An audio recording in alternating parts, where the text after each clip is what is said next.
Sir, congratulations for arranging this program. I am Advocate Shivaji Sapkal from Bid, Maharashtra. This program is peace for all over.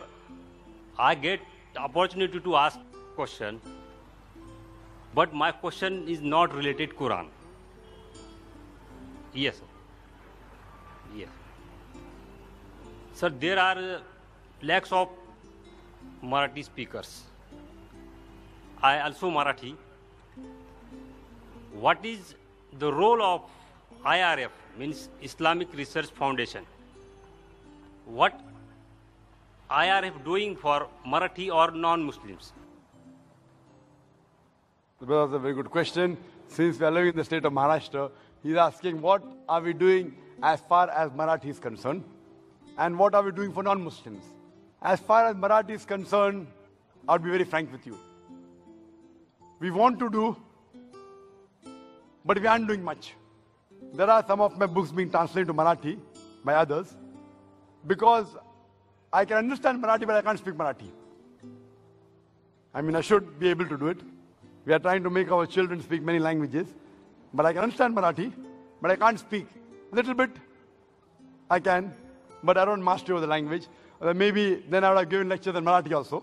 But we have some speakers in IRF who give lectures in Marathi. We have Brother Abdul Ghafoor Qureshi. Whenever there's a request to speak in Marathi, we send him. So what we are doing, we are training people to speak and convey the message of peace in different languages. The training program is in English, and many people know 3-4 languages. So the training program is in English, sometimes in Urdu and Hindi. Then he goes, if he's coming from South Africa, from Africa, then he speaks in the African language. Many people are coming from other parts of the world. From Malaysia they have come. They have come from USA. They have come from Singapore, from Saudi Arabia, from Philippines, Tagalog. I don't know Tagalog. What I do, I convey the message in English. I tell the people to convey in Tagalog. I am requesting you, brother, convey my message, what you have learned here, heard here, to those people who know Marathi. You'll be doing a favor to me. Yes, yes, sir. Inshallah. That's the first question. Come to the second question. What are we doing for non-Muslims? Again, we aren't doing much. Whatever limited we can do, there's so much to be done. The organization is big, mashallah. We have got more than 2,000 volunteers. Yet I'm saying we are doing nothing. We are a very small organization. Very small. We have organized this conference. We are giving first chance to non-Muslims. Because you are a VIP guest. A special guest. You, today, are more closer to me than the other Muslims. Why? Because I have to convey, Allah will ask me on the day of judgment, have I conveyed the message or not?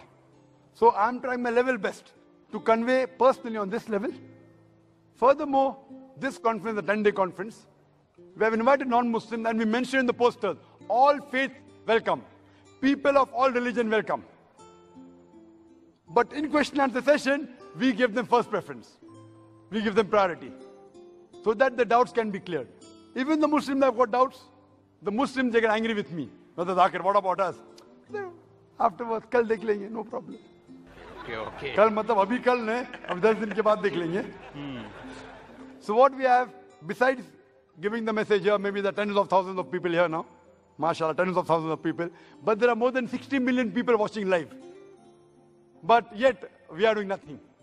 IRF per se, Islamic Research Foundation, what we should do, we are doing very little. But we are trying our level best.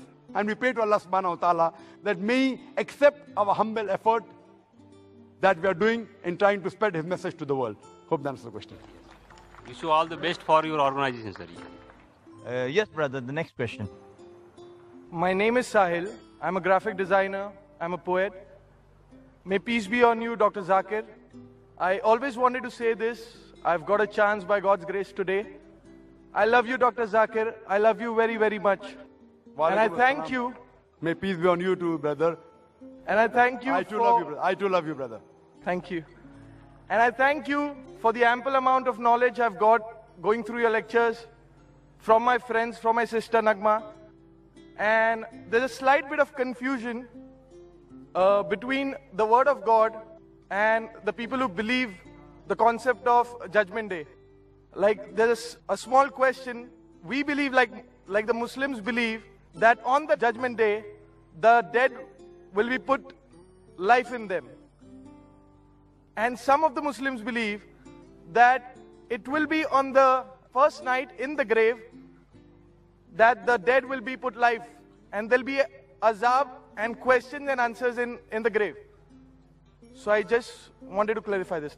That's it. The brother asked the question that the difference of opinion, will life be put on the day of judgment, resurrected, or will it be in the qabr? Brother, if you read the hadith that is mentioned of the azab of qabr, Allah says in the Quran, in Surah Imran, chapter number 3, verse number 185, that kullu nafsin zaikatul maut, every soul shall have a taste of death, but the final recompense will be on the day of judgment. This life is just mere chattels of play and deception. But the final hisab kitab, final judgment is on the day of judgment. What we have to do, we may get part of the punishment in this world, part of the reward in this world, part of the reward in the qabr, part of the azab in the qabr, but the final, ultimate judgment is on the day of judgment.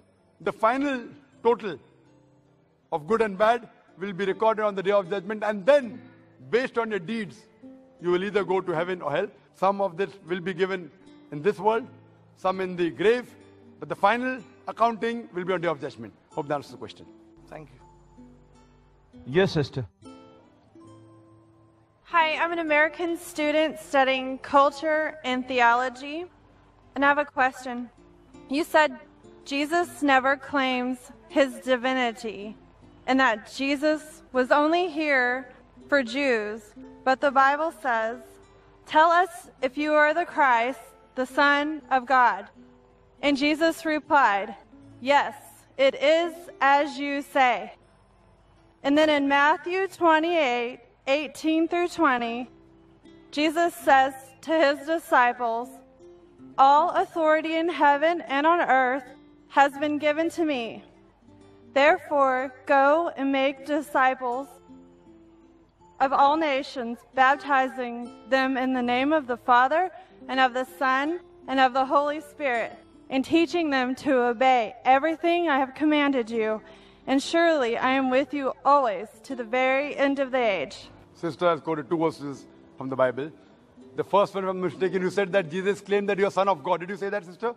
Yes, sir. Son of God. And second, she said that Jesus said, "Go to all the nations."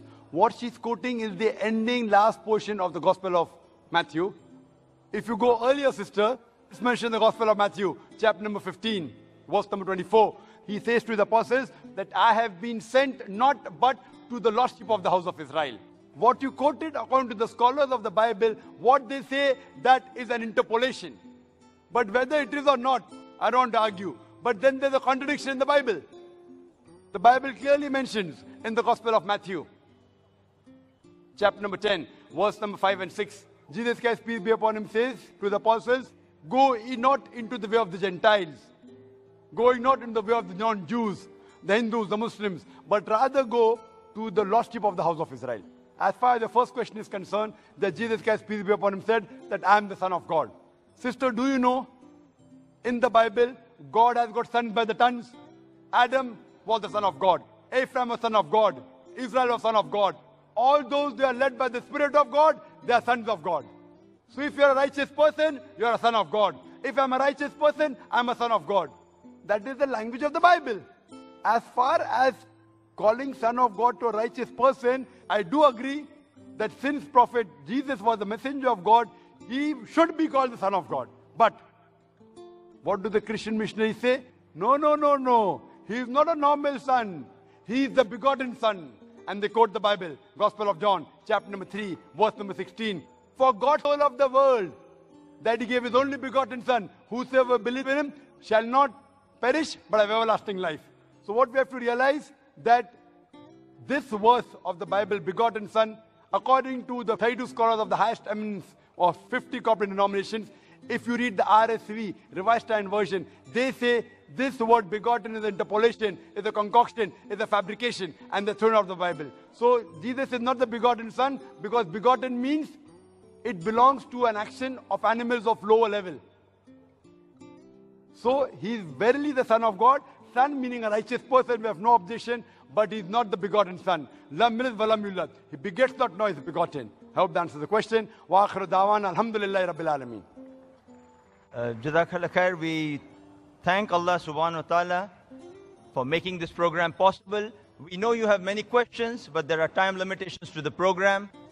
We thank Allah subhanahu wa ta'ala not only for making this program possible, but for creating this opportunity for a better understanding on the topic for the millions of people too, other than those present here watching us on television, who may inshallah share some of the learnings from this talk and question and answer sessions to others less aware, for them to gain better understanding and hidayah too.